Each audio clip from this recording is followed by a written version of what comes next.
Get this, adults with financial literacy skills have 82% more wealth than those who don't. From swimming lessons to piano classes, us parents invest in so many things to enrich our kids' lives. But are we investing in their future financial success? With Greenlight, you can teach your kids financial literacy skills like earning, saving, and investing. And this investment costs less than that after-school treat. Start prioritizing their financial education and future today with a risk-free trial at greenlight.com/Wondery. Greenlight.com/Wondery. Bombas makes the most comfortable socks, underwear, and T-shirts. Warning, Bombas are so absurdly comfortable you may throw out all your other clothes. Sorry, do we legally have to say that? No, this is just how I talk, and I really love my Bombas. They do feel that good. And they do good, too. One item purchased equals one item donated. To feel good and do good, go to bombas.com/Wondery and use code WONDERY for 20% off your first purchase. That's BOMBAS.com/Wondery and use code WONDERY at checkout. The Prosecutors is brought to you by Progressive. Progressive helps you compare direct auto rates from a variety of companies so you can find a great one, even if it's not with them.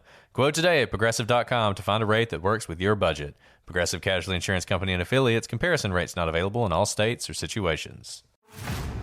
In 1973, the New York City Police Department created a hostage negotiation team. He's not up against the gun. He's up against the man's mind. When you're defusing a human bomb, it's the same as when you're taking apart a real bomb. If you skip a step, it's going to blow up right in your face. Talk to Me tells the high-stakes true story of the world's first hostage negotiation team. It changed policing forever. Talk to Me.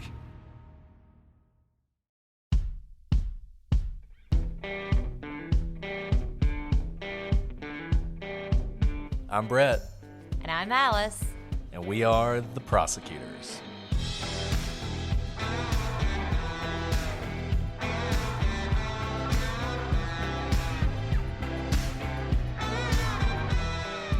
Today on the Prosecutors, a young boy goes to a science fair at school but never comes home.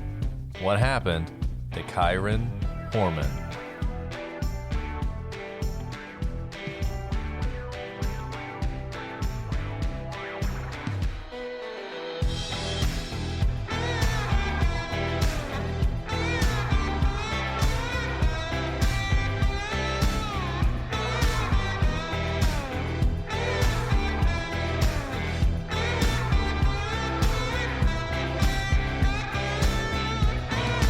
Hello, everybody, and welcome to this episode of The Prosecutors. I'm Brett, and I'm joined, as always, by my PD co-host, Alice. Hi, Brett. I have no idea what PD means. Like peat that you burn from Scotland? That's a good guess, actually, because it is a word from Scotland. Inga, who lives on the Orkney Islands, has to be one of our few listeners on the Orkney Islands, since I think there's only like 10 people on the Orkney Islands. So maybe everybody on the Orkney Islands Maybe listens. they all listen. Maybe, wouldn't that be something? Yeah, maybe that's like the highest per capita listening place in the world. Ooh, but in that any would event, be great. She suggested it. It means like petite. Oh, PD. I kind of like that. Peaty. I mean, That's I thought cute. you were just talking about your love of whiskey or something, like something that's peaty. Well, that's wow. That's a good one, Alice. Look at me you and impress etymology. me every day. I like words. What can I say? You do like words. It's your thing. No, it's not my thing. In fact, it's just puns that I really like. But thank you, Inga. That's an awesome word. I love it. I always love learning new words. And I always get a little nervous because people give you really good words that I've never heard of. It's true. It's true. I like the ones from other countries because I feel like I'm learning something. There you go. There you go. We're bringing the world together here on the show. I like it. So shout out to everybody on the Orkney Islands who is listening to the show. We love you guys. One day we'll have to come over and have some scotch. On the Orkney Islands. I have not been to Scotland before, so I would love that. Actually, it looks beautiful. I love Scotland. Scotland's amazing. It really is. It's an incredible place. I know. We've heard about your awesome kilt story, and I want to see you in this kilt.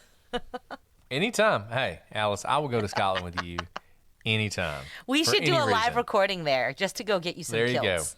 There you go. If anyone's listening in Scotland, this should be a reason for an inspiration. Send us an invitation. We'll see you in Edinburgh. Well, Brett, we are recording this on the cusp of Thanksgiving, but when this comes out, we'll be like in the throes of the holiday season, and I'm so excited. So I usually am not like a rush to get your Christmas decorations out after Halloween person, but it's keeping my boys like in check, because if they're acting well, if they're disciplined, I'm like, we'll get to take out the train today. And so today we took out the Christmas village, and they just like, their minds were blown. They're like, the village, it's so little, but it's not real.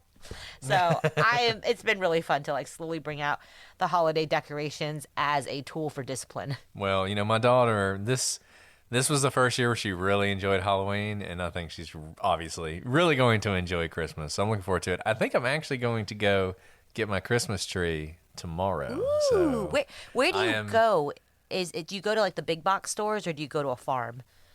So I've gone to a farm before and found that to be like far more difficult than I expected it to be. Yeah. So I just went back. It'll be, Home Depot for me. There's no shame in that.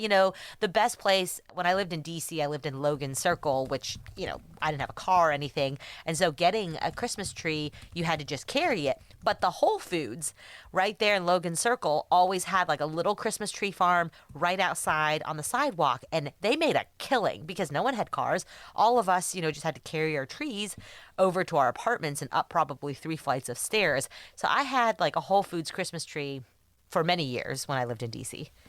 There you go. Look, Home Depot's got good trees. If you're looking for trees, go to Home Depot. That's right. Yeah, we've done the farm thing before. Well, I think we're just going to stick with Home Depot. We go to the farm to take pictures.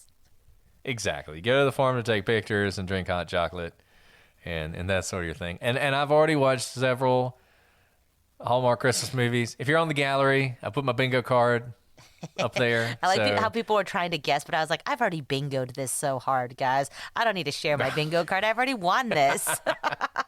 Yeah, exactly. So join us for some holiday bingo. It's a lot of fun. It is a lot of fun. Okay, let's get to Kyron, because this is such an interesting case. Whenever someone disappears into thin air, Brett, it totally boggles my mind, because it's really hard, guys, to disappear into thin air, either on purpose or by accident, or to make someone else disappear.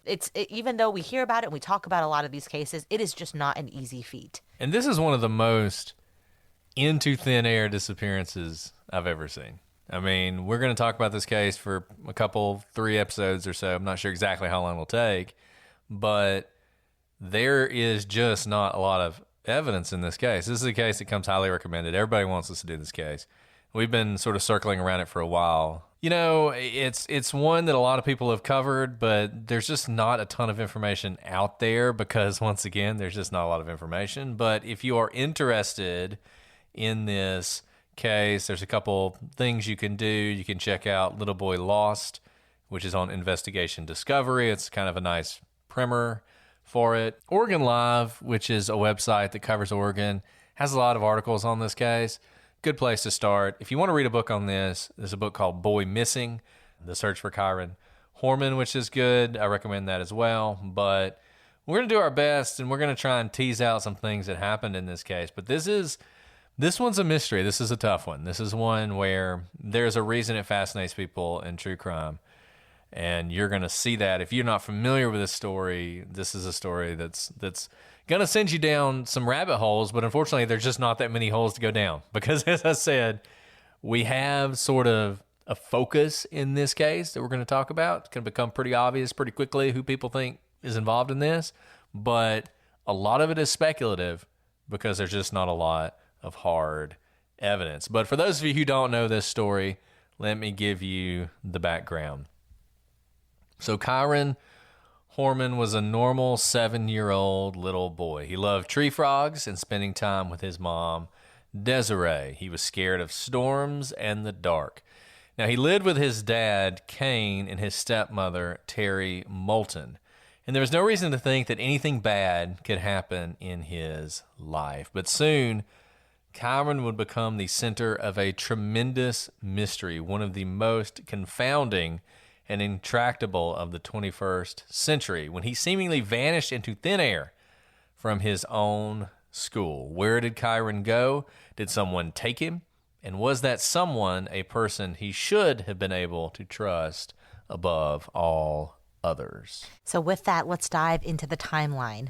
On September 9th, 2002, Kyron Horman is born in Portland, Oregon.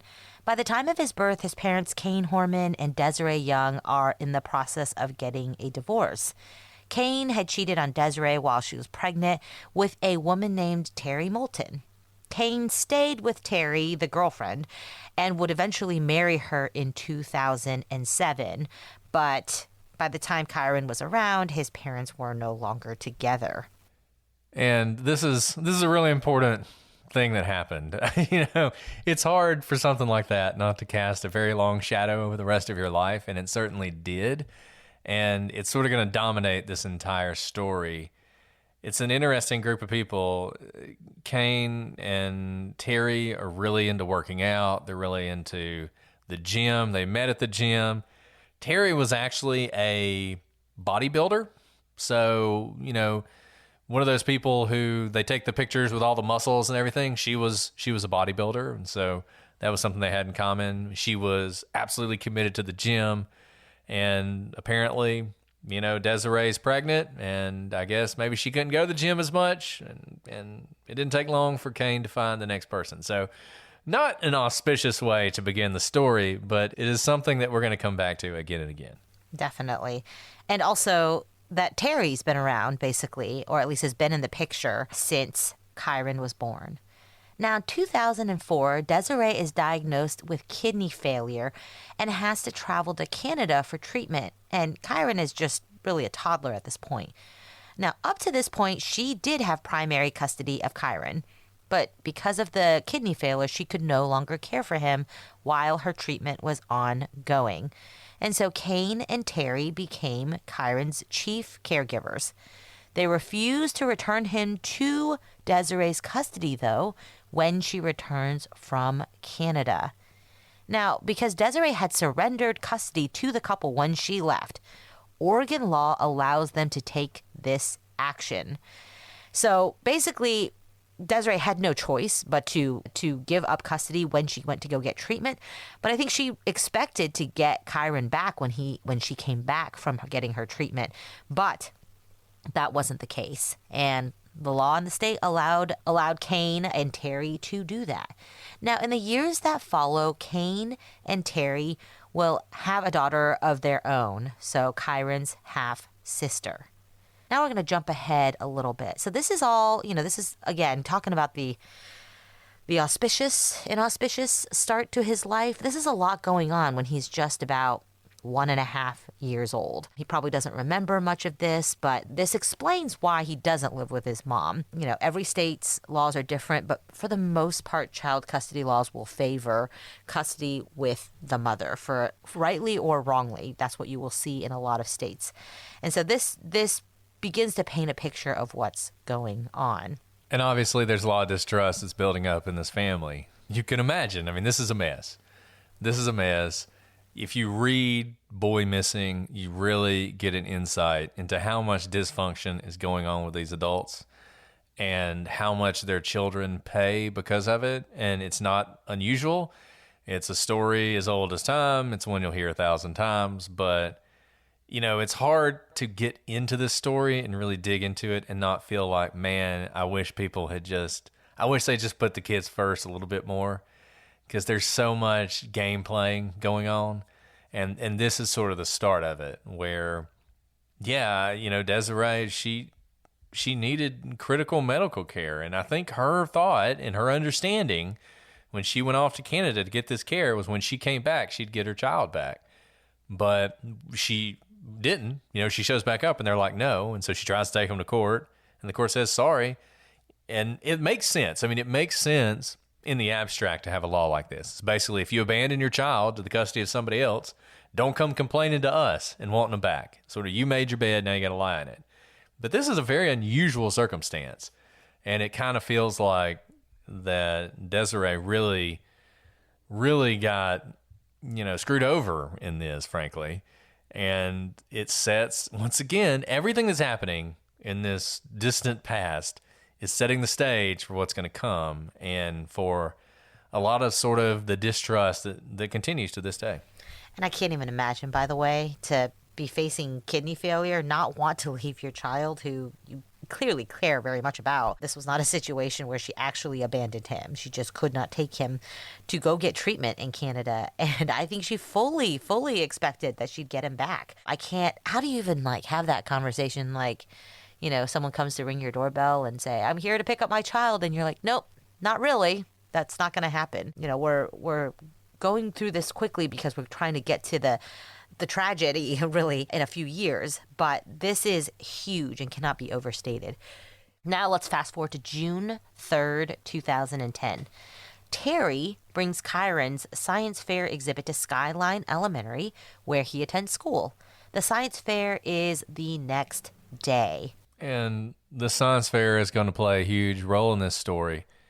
And it's also interesting that Terry does bring this the day before. This is a little fact that people kind of mix up sometimes. People will sometimes say that she brought the exhibit the next day. And the reason that's important, there's going to be a lot of focus on Terry here as we go forward. Spoiler alert, going to be a lot of focus on her and what she did and when she did it. And there are people who say that Terry was this dedicated mother who was absolutely committed to Kyron, and she might have been a stepmother, but he was a son to her. And then there's other people who say she was completely aloof, didn't care about him at all, and didn't have anything to do with him. So there are some little facts about things she did the next day.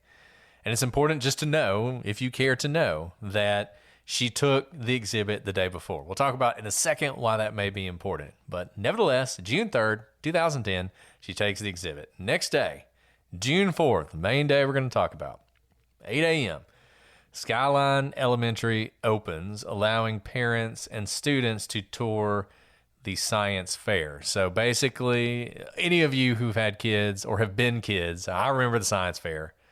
And, you set up everything in the gym, and everybody walks around and acts like what you did was brilliant instead of probably not that brilliant at all. And somebody gets a blue ribbon, and it's all great, and the parents walk around, and it's wonderful, right? Well, that's essentially what this is. So they take the stuff on June 3rd. I think they got graded on it on June 3rd. And then June 4th is the day when all the parents get to come and see it. So being the loving stepmother that she is, Terry is going to go and see this whole setup. There's also supposed to be a talent show that will be held later that day at 1 o'clock.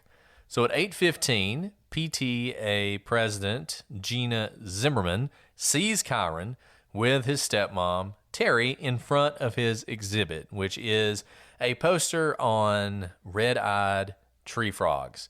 Terry takes a picture, and it is the last one ever taken of Kyron. If you're watching this on YouTube, you're seeing it right now. If you visit the website, you'll see it as well. If you know anything about this case, you have seen this picture 1,000 times. So it's not just PTA President Zimmerman who's going to see Kyron. His friends Carson, Tanner, Curtis, and Ellie also see him. And in fact, Terry takes a picture of Ellie. She has a project on turtles. Now, around 8:30 that morning, Kyron and Terry visit Scott Macbeth's classroom. That's Kyron's teacher in kindergarten and in first grade. Afterwards, Kyron goes up the stairwell nearest his classroom while Terry goes up the stairs on the other end of the hallway nearer to the gym. She will later say that the last thing she saw was Kyron walking to class, and that class was math class. She says that she waved at him as he entered his classroom. And at 8:45, Terry leaves the school. So note here, the story here is that they're not walking together. So she sees him go to the classroom, but they're actually using two different staircases. And you can kind of imagine this, and it's important to imagine this because it's become important. So basically, the school has these two it's divided in half. He's got this teacher that he had for a couple years. They go by to visit him before school starts to say hello. And then essentially, he's going to go to class, she's going to leave. And there's these two stairways, and they go up the stairways at the same time. She turns around, she sees him, she waves, he waves, and she watches him walk into his classroom. And the expectation is, she's delivered him now. And everybody who has kids, if you ever dropped them off at daycare or school or whatever, a lot of times you'll watch them until they get in, they get on the bus or they get into school or they walk into their classroom. And then your thought is they are now safe. They are with another group of adults who are going to take care of them, and I can go. And that's the story that Terry presents, that she did the thing that a good mother should do. She made sure that her child made it to class before she left. Right. And soon after that, 8:45, Terry leaves the school. And another student does report seeing Kyron about 15 minutes after Terry leaves the school at 9 a.m. And the importance of that, as you can probably tell, is that if Terry left the school and the idea is that Kyron went with her, then someone couldn't have seen Kyron at the school. But that's not the case. Terry left, and Kyron is reported as being seen in the school by somebody else. Now, obviously, that's a very controversial sighting. It's a student. It's a young student. After Kyron disappears, the police will interview every single student at Skyline Elementary, trying to establish a timeline for what happened to Kyron. And they have this one student. We don't know who it is. And, you know, this is another thing. We're going to talk about a lot of things as if it's rock solid, absolutely happened. There's a lot of stuff that we believe we know based on things the police have told the family. Not a lot of public information on this case. The police have kept a lot of things close to the vest, as they often do, and this is another case of people criticize the police for that, including Desiree. But it seems like there was a student who says they thought they saw Kyron. Now, here's the thing. They say they saw him at 9 o'clock. How much do you trust that a child in elementary school, number one, is going to know for sure they saw him? Number two, is going to be accurate about the day they saw him. And number three, is going to be accurate about the time they saw him. So this is a controversial sighting. Obviously, if it's accurate, it's very significant, but it is impossible to know whether it's accurate or not. So we're up to 9 o'clock. So at 9 o'clock, Terry goes to a Fred Meyer store to pick up some children's Motrin for her daughter. Her daughter is with her.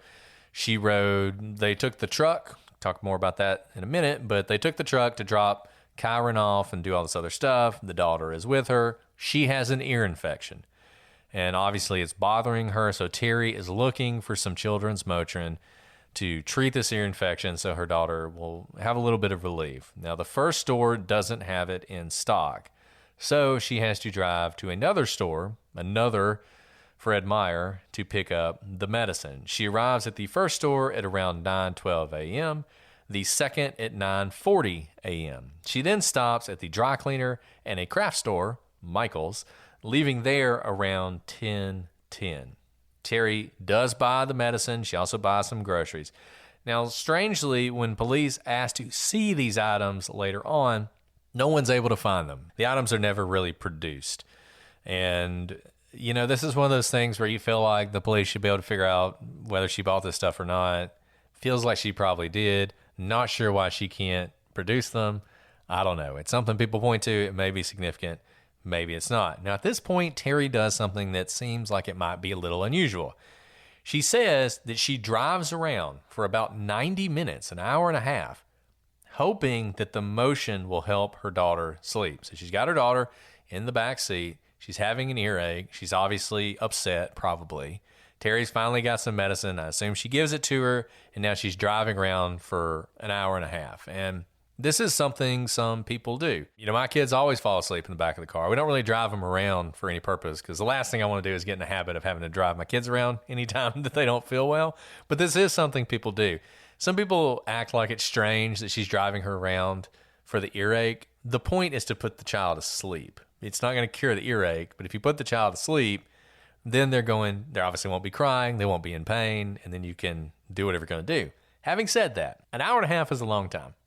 90 minutes is a long time to drive the streets of Oregon trying to sort of rock your child to sleep. How old is her daughter at this point? Do we know? I'm just curious, like someone who can speak or not. Okay, so she is old enough to speak because that actually becomes like a thing later on, I think. But I think she's real young. I think she's like 2, maybe 3 or so. Okay. And, you know, that's a good point because I will say the driving around to get your child to sleep honestly is more of a baby thing because babies can be lulled to sleep more easily than a toddler. My kids, I could lull them to sleep in the car when they were still like in an infant carrier, so like a year or younger.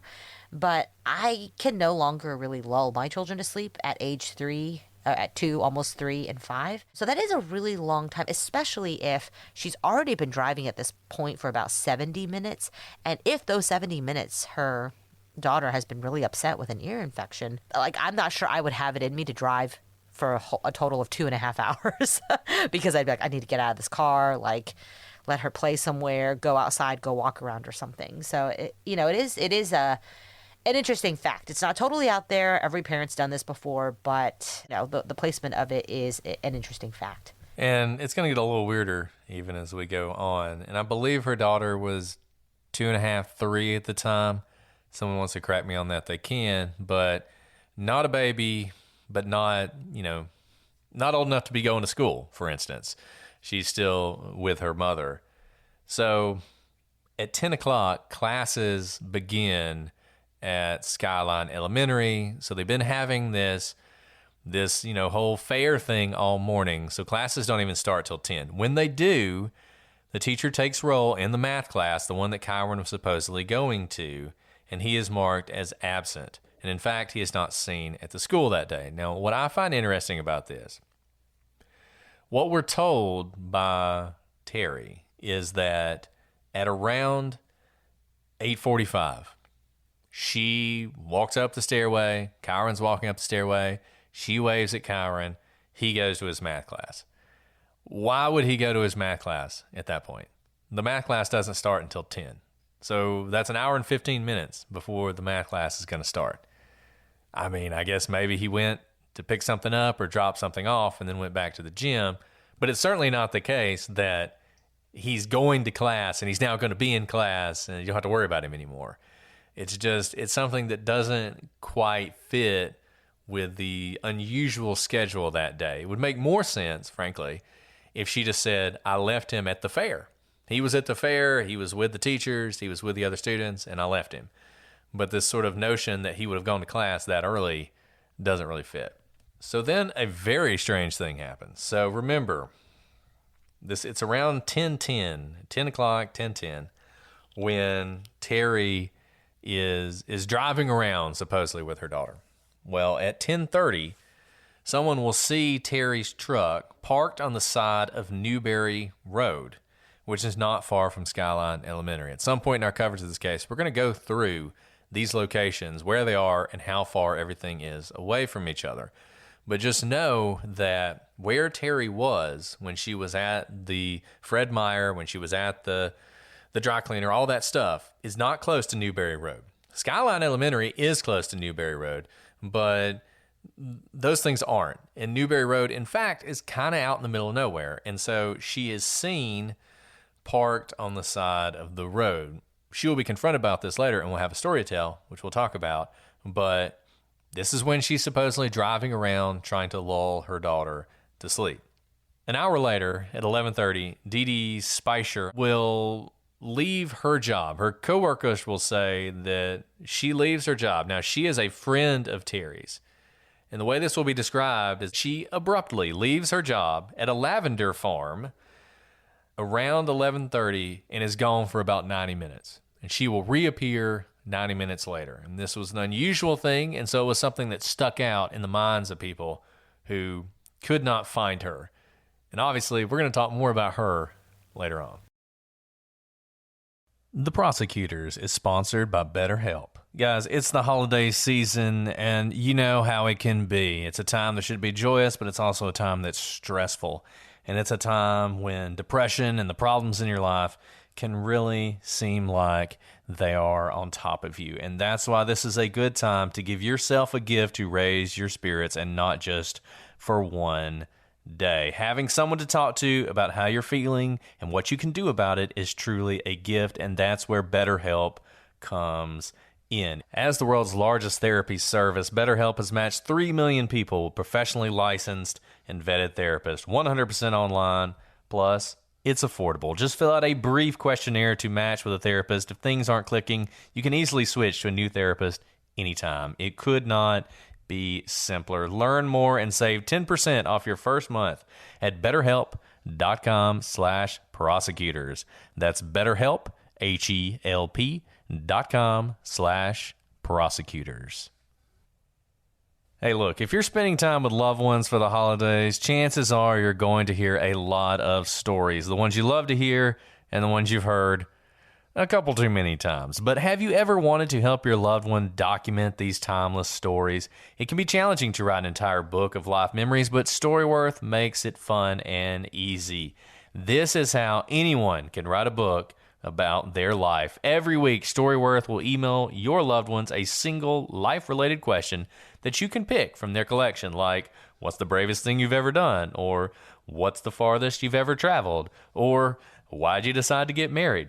All they have to do is reply with a story. Then after a year, Storyworth completes your loved one's stories, memories, and even any photos into an exquisite hardcover book, creating a valued keepsake. For me, I'm actually doing Storyworth myself and answering the questions so that I can give that book to my kids one day. Hopefully, they'll enjoy it. Millions of stories have already been told with Storyworth because they make the process so simple. Get started with your loved one for the holidays, and before you know it, you'll both be cherishing these timeless stories for generations to come. Help your family share their story this holiday season with Storyworth. Go to storyworth.com/TP today and save $10 on your first purchase.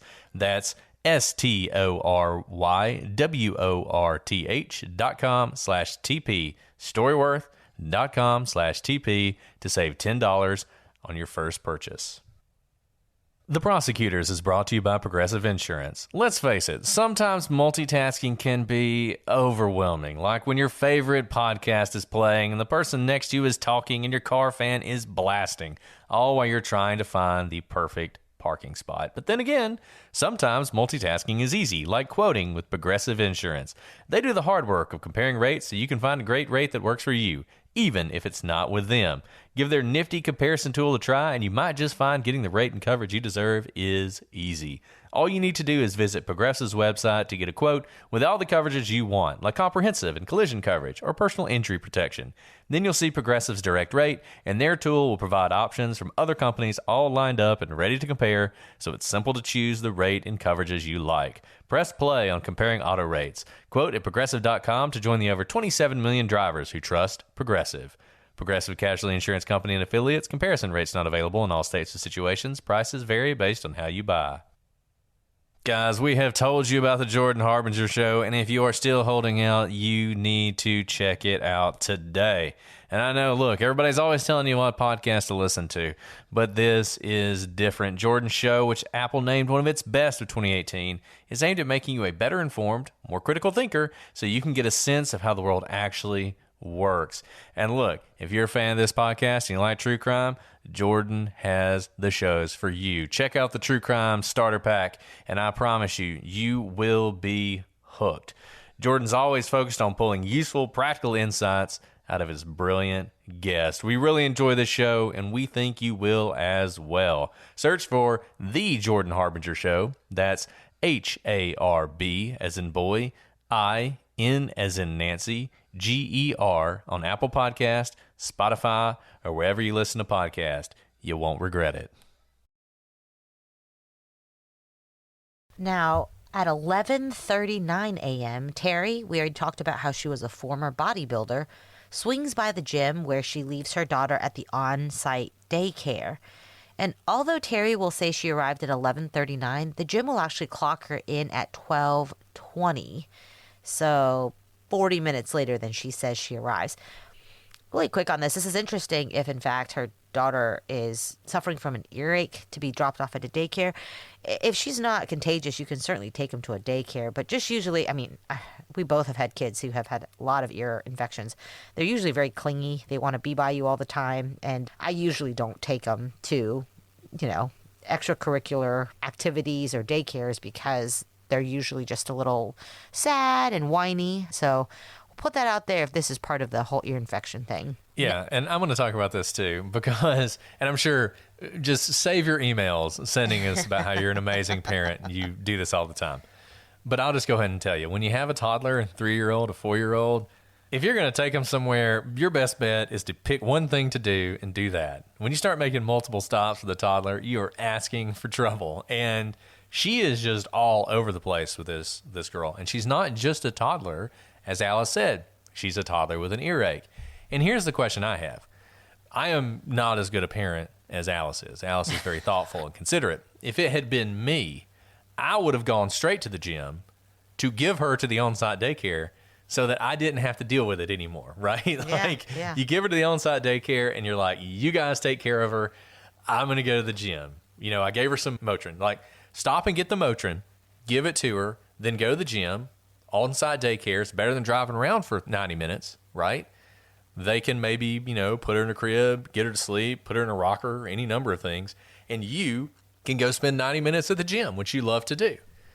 You know, if you're her, why are you driving around all this time when your plan has always been to go to the gym with the on-site daycare? Why do you do that? It really doesn't make any sense. And another thing on that, I know she wasn't able to produce any of the groceries she bought that morning, but the thing that is most confusing to me is not being able to find the Motrin. Because any of you who've gotten children's Motrin, it's usually liquid rather than pills, because kids have difficulty swallowing pills, they choke.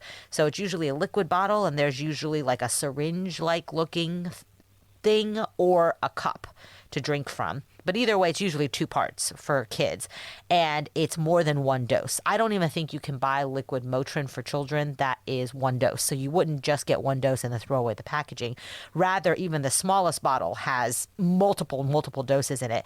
And the thing is, Motrin you take every 6 hours. Again, Brett, you and I have a lot of experience with this. We go through a lot of Motrin and a lot of Tylenol with ear infections, and it's like clockwork. At 5.5 hours, basically, I'm getting the Motrin out, prepared to give him his next dose so that the Motrin doesn't wear off. He gets very whiny, and then I have to wait another 30 minutes for the Motrin to kick in. I'm like standing right there, waiting for the next dose so he can have some relief that's continued, which means I keep the Motrin actually out next to me at all times when we're in the midst of Motrin Tylenol regimen in an ear infection spout. Now, okay, so the gym says she comes at 12:20, and here's the thing, she doesn't actually even work out. She leaves at 12:42.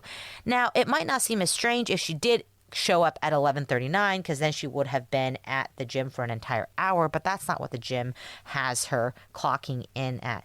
And not only does she not work out there, she actually just spends time talking to people at the gym and showing pictures of Kyron with his science project from that morning. So I don't know what the purpose of going to the gym was, or maybe she had run out of time because she'd driven around for an hour and a half, but she drops off her daughter in order to be able to talk about Kyron to other people at the gym, but only for about 20 minutes. And there's several things about this that are unusual. Number one, she says she got there at 11:39, but the gym has her clocking in 40 minutes later. What is the cause of that discrepancy? Why does that discrepancy exist? Why would she be saying that she got there earlier than she did? If she spent 40 minutes talking to people, that's also unusual. But remember, and Alice and I love talking about people going to the gym, this lady is not like us. This is what she does. And the more we talk about her, there will be more anecdotes about how much she goes to the gym. This is not the kind of person who goes to the gym for 20 minutes. This is the kind of person who goes to the gym and it's business, and they get down to business.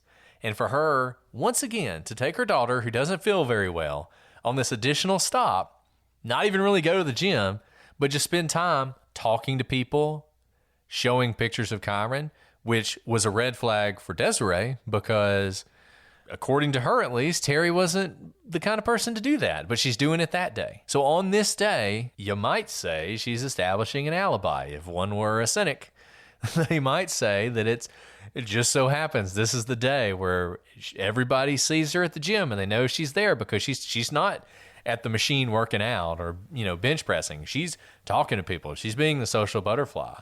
And not only is she being a social butterfly, but she's showing how much she cares about her stepson. Oh, look at it. Look at him with this tree frog poster or whatever. I mean, that's what she's doing. And here's an interesting thing. It's not enough to just be seen in public to have an alibi. You need people to remember that you were there. And if you go somewhere where people know you, like your gym that you typically frequent, then we talked about this with Temujin Kensu, how he went to his dojo. He went to his dojo studio. He went to work out, and that was part of his, like, that, you know, people saw him and knew him there. Same here with this gym. She didn't just go to, because she's been in the public, remember? She's been at the Fred Meyer store at 2 of them. So you could pull up security footage and find her there.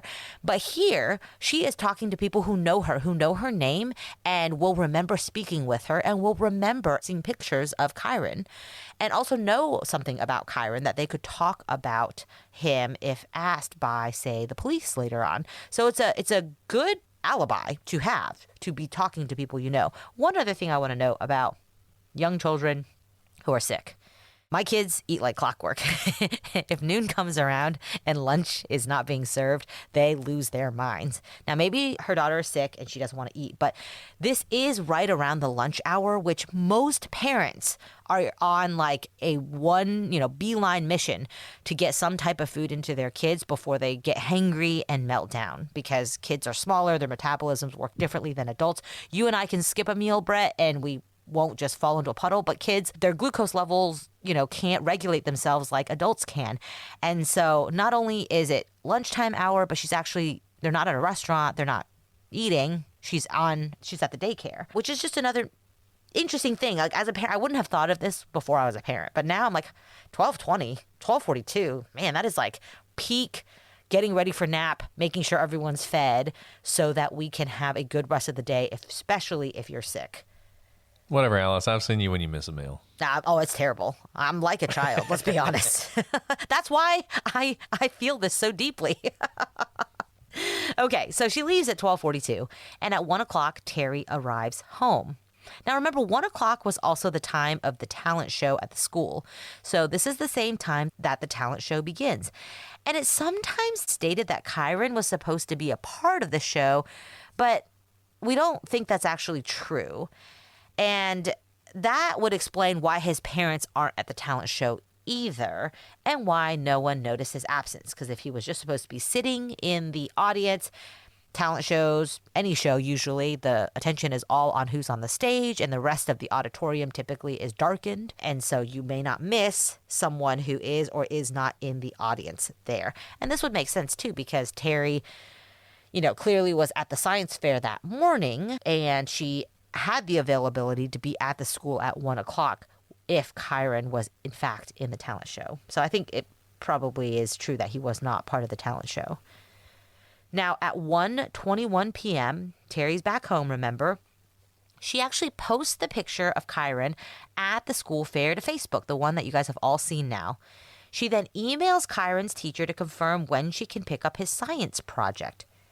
Terry then emailed Desiree to let her know that she had posted the photo, as well as to ask her about some summer plans. Now, this was unusual. Terry didn't usually email Desiree. If she had photos for her, she would put them in a flash drive that she sent with Kyron.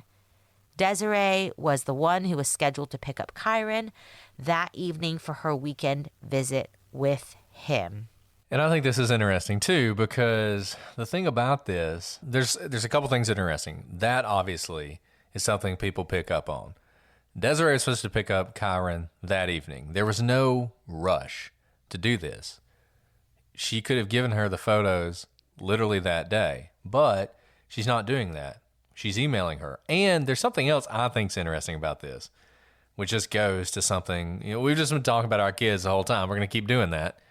Because 1:21, she got home around 1. She is Johnny on the spot doing this stuff. Because think about what's happened this day. She's been driving around with a sick kid for a couple hours. She, as Alice said, kid probably hadn't been fed. It's going to be about nap time. And yet, in 20 minutes, she's already taken care of all the things she needed to take care of with her daughter, and gotten on the computer and fired up Facebook and made sure she posted that picture, and she's emailing people and emailing the picture. This is remarkable efficiency to me. When Alice and I are going to record, sometimes, I'll say, well, let me put the kids down, and 30 minutes later, maybe I'm ready, right? It's just the fact that she was able to get home at 1, take care of everything with her daughter, and do this tells me this was really important to her, that she get this done. And it's interesting because the things she gets done are, proof of Kyron, and also 2 of her emails are talking about the future of picking up a science project. Like, does really the last thing I want in my house is like yet another big poster board that my child has done. I love my child, but like, I'm not like rearing to have every single picture he draws at school come home with me because there's so many of them. And second, asking about something so far out as summer plans. You know, like, is this the time to do it? I mean, 1 o'clock when you have a sick child, maybe no one's eaten, including yourself. You're going to worry about that. Maybe, but like you said, they're very, if you're trying to set up an alibi, this is what you would do. You know what it reminds me of? It reminds me of the voicemail message that Scott Peterson left on Lacey's phone when he was driving back from dumping her body. That's what it reminds me of. It really does. Where it's like, oh, you know, I couldn't get around to pick up the gift. I'll see you soon. I love you. Like all the things that you would expect one day somebody's going to listen to that and be like, well, clearly he didn't kill her because he left this voicemail. And sure enough, there are people who do that. And it's just a smart thing to do, right? It is a smart thing to do because both Desiree and the teacher are like, well, at this point in time at 1:21, Terry clearly doesn't suspect anything wrong because she's talking about him in the future tense. You know, what's going to happen this summer? When am I going to pick up your science project? That sort of thing. And also, it's interesting to be talking to Desiree because Desiree's going to figure it out very soon. And there's almost like a marker in the sand of, well, it couldn't be Terry. She was just talking to me about him when Desiree figures out that Kyron's not at school. And you see this so often in these cases. It's being overly normal. It's being normal in a way that emphasizes just how normal you are being is what happens. And you see this in a lot of cases where people who are guilty will do things like this. A lot of times, if somebody hires a hitman, they're going to do this. I'm not saying there was a hitman in this case, but that's what people do. They're going to do things to just, you know, to make it seem like, man, what a normal day I was having. Everybody saw just how normal my day was, and there were people everywhere I went who will remember just how normal everything was. I mean, that's what they do because they're trying to set up this alibi, and they want to make sure nobody misses it. You know, like Alice said, it's important that they remember. And I feel like this is just, maybe it's innocent, but it feels so much like laying down a marker for the future of, well, obviously I didn't have anything to do with it because I was planning for the future. Like Alice said, I was sending off photos. I was posting on Facebook. I couldn't have anything to do with this, is what it feels like. It just has that feeling. So 2 hours later at 3:30, Terry and Kane, remember Kane is Kyron's dad, they go to meet the bus at the bus stop, which is something they often do. But bus stop happens, kids get off. Kyron's not one of them. He is not on the bus. They ask the bus driver what's going on. The bus driver says, never got on the bus. At this point, they call the school. That's when they realize that Kyron has been absent from school all day. Weird thing happens here. I think it's weird. Some people think it's weird. Maybe it's not. Terry asks the school to call 911. So they find out that the child's missing. She asks the school to call 911. She doesn't call 911. The mother and father don't call 911. They have the school do it. Maybe that was just convenient. I don't know. It's something that's always kind of struck me as a strange thing. But whatever the case, at 3:46, the school calls 911 and report Kyron missing. And this is one of those cases where the police bathe themselves in glory. It's kind of crazy how much effort the police put into this, given how little evidence is actually found. The police immediately respond. They're heading to Skyline in force, and Terry and Kane are going to Skyline as well. By 7 o'clock, you have a formal missing person search. The locals are calling in the FBI. They're not hesitating. They're not waiting to get as many people involved in this as they can, and they are going to search all night with a lot of people. By 11 p.m., they have searched the school.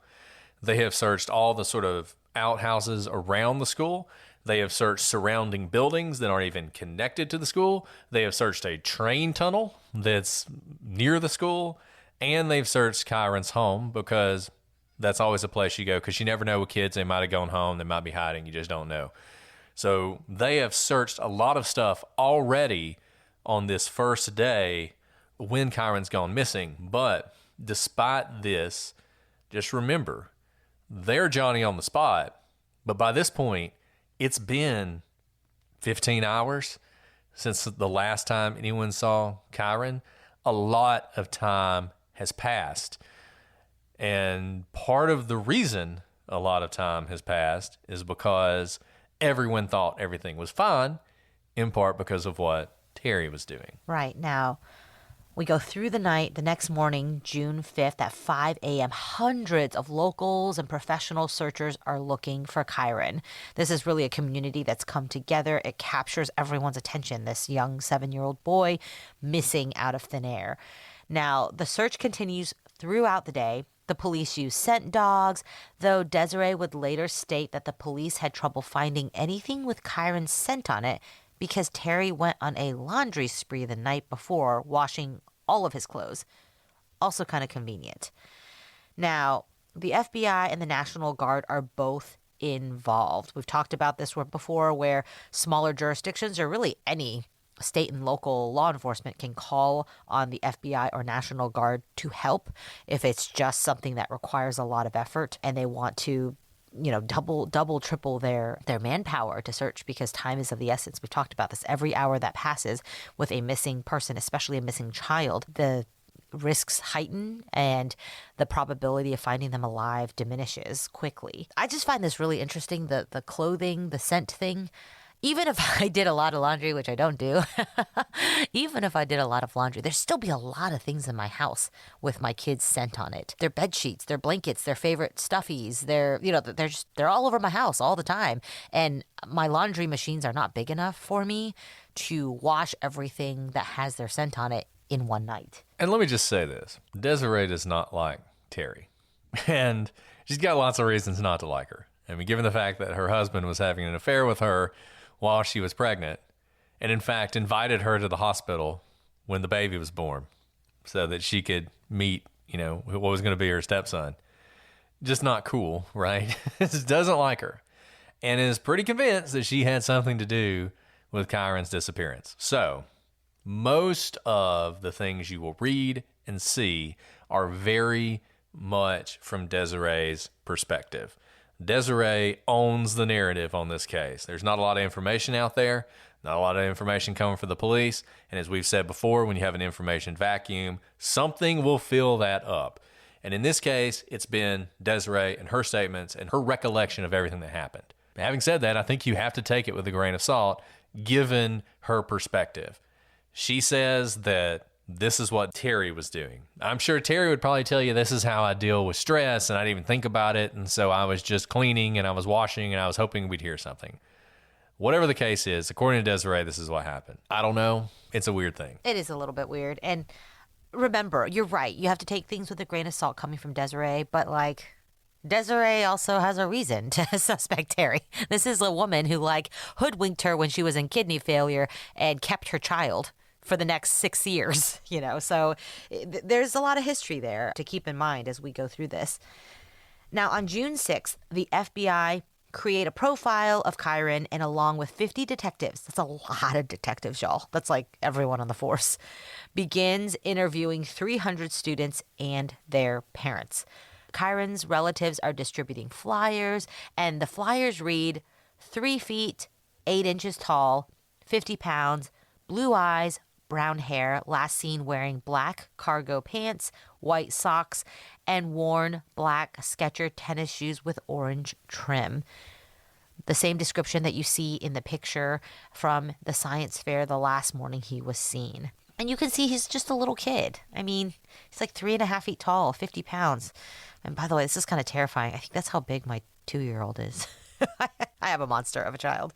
Yeah, he was a little kid. He was a little kid, yeah. And generally described as, super sweet. He's a kid, right?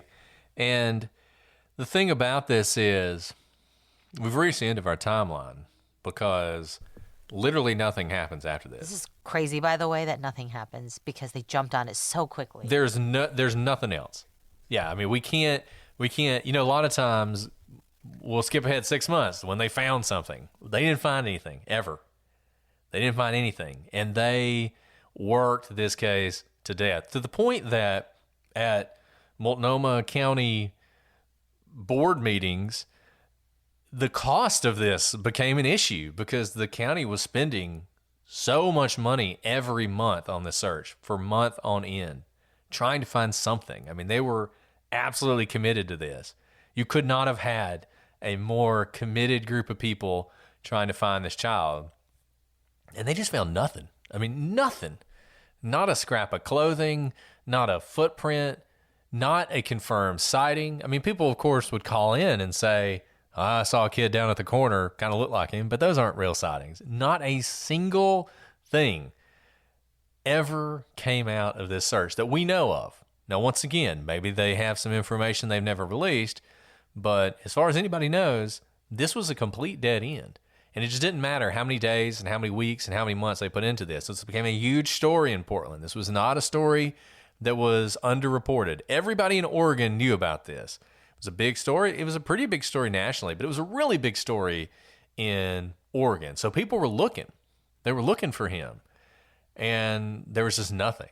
And it just feels like he just literally vanished into thin air with no trace, to the point that it's really hard to believe it's even possible. It's really hard to believe, because remember, it's not that they were out camping in the middle of nowhere and they woke up and he was gone and he wandered off and they never found a trace of him. He's in the middle of a school, and there are tons of people at the school, more people than normal, which on the one hand both makes it potentially more dangerous, but also means there should have been a lot more witnesses who saw something. And yet, you don't see that. We're going to talk about this case a lot more. We got a lot more to talk about. This is just like, oh, my brain is like hurting because I'm trying to make sense of all of it, and I cannot believe there's not more information. There's not a whole lot more information. Now, there are other things we're going to talk about, which are interesting, and there's a lot about Terry. I will say this. If Terry is a red herring, if she had nothing to do with this, then we literally have nothing. We have nada. Most of what we're going to talk about are things that lead people to think that Terry may have been involved in this. And you can judge for yourself whether or not this is real or not. Big divide in the true crime community. There's a lot of people who really feel like this has become a witch hunt, that Terry is an innocent person who because there's no information, people just latched onto and really made her life a living hell. To the point that at one point she tried to change her name, but the people who really don't like her showed up to the court hearing and protested it, and the judge wouldn't let her change her name. So it's just, her life has been ruined by this. Whether she did this or not, she has continued to live under this really dark cloud. We're going to talk about the facts. We're going to talk about some of the things that lead you both ways. And maybe, hopefully, there's somebody out there who does know something. It would be nice to provide some sort of closure to this family. Like I said, we got a lot more to talk about on this. We got several more episodes we're going to do on this. If you have thoughts, shoot us an email, prosecutorspod@gmail.com. Check us out on Twitter @prosecutorspod and all your social media. Hello to those of you on YouTube. I hope those of you on Patreon are enjoying this episode early and ad-free. You guys are the best, and we love you. Let us know what you think. Leave a review. Tell a friend. Give us 5 stars. Whatever you want to do to help. I prefer telling a friend. Telling a friend is always the best thing you can do. But you guys do you. Well, Alice, is there anything else you want to say before we sign off? I'm so excited to really dive into this. You know, we spent a lot of time on the timeline because we wanted to make sure you guys knew where everything was, especially because there's so little information in this case. But you just wait. It gets weirder when we really dive into all the different factors within this case. So we look forward to doing that next time. Yes, we do. But until next time, I'm Brett. And I'm Alice. And we are the prosecutors.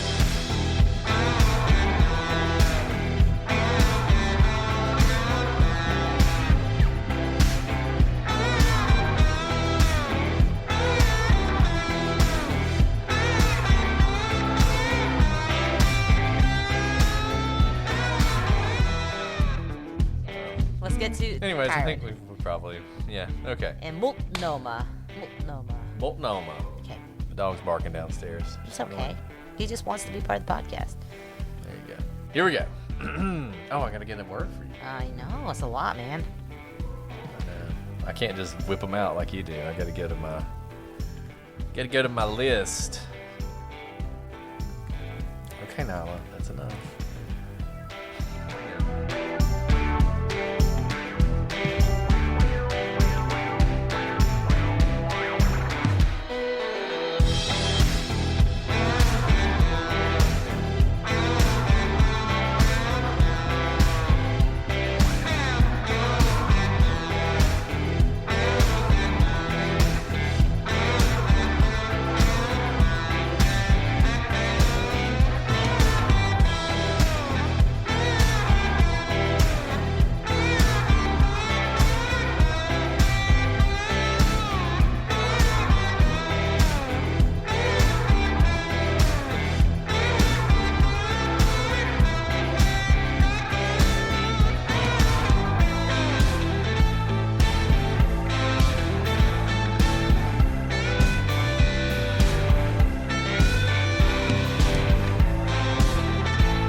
You may not be able to file extensions like you want. Exactly. I can't even file extensions for myself. What are you doing? Whatever. Anyways, Don't even. I don't know. That's kind of. I'm just greatness all around me. You know, it's just. If I have seen farther than others, it's because I've stood on the shoulders of giants. That's actually a great point, though.